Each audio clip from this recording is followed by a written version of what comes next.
suppose Irvinestown is my centre. Born and reared in Irvinestown, went to college, came back to Irvinestown and taught there all my life in St Mary's, Irvinestown. And I suppose it was being a local girl. After all, I was born and reared on the main street, and the main street in those days was my playground.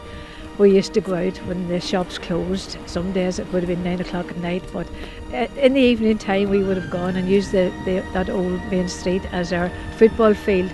We would have taken off our jumpers and simply just put them down as goals, and it was great fun. And don't forget, you're talking about the era of horses and carts coming up the main street. I'm old enough to remember that. Born in 1947, as some of the children in school used to say, you must be very old when you were born. And I would say to the children, I was born in the year of big snow. And they would look at me and I said, well, that's your homework for tonight. Find out when that was, which was 1947. But basically, a Fermanagh girl, an Irvinestown girl, and very proud of it.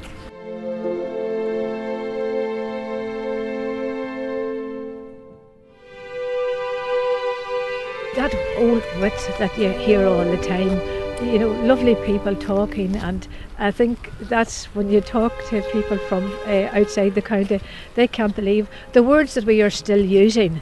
I remember many years ago children coming to me from way the top end of Kesh, way up to Drumskinny way, and they would be using words that had been used for years in their families. I would say to the child, shut the door, and the child would say to me, I've shut the door. And some children would start laughing, and I'd say, no, don't laugh, because after all, what we are hearing is the English language going back to Middle English. So you have got that. The lovely sense of words we use. Give somebody a dunt. We love that. You know, shut the gap. All the words that you hear still in our vocabulary, and we can understand them very much. And people coming to the county, they love us speaking like that, talking in the vernacular. But of course we do understand the Queen's English.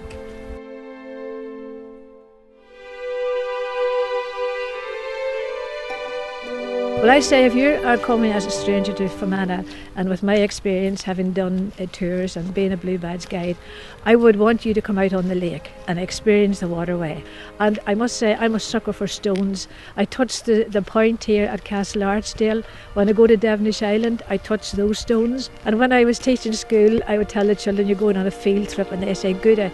They thought maybe going to Portrush or going down to Bundoran. I'd say no, and they'd say, where are you going? You're coming out, I said, to know your locality, and we would go out to Old Castle Archdale and we would stand there. Then I would bring them down to Drumskinny and they would stand in the middle of that. I would show them Crevenish Castle, where the Maguires once were, and we probably would finish up and we would have something to eat down in the lake, and we would just be almost at the start of the Airn. For after all, I would say to them, look, we are an island people, we are Lakeland people, and this is the way our forefathers used to travel.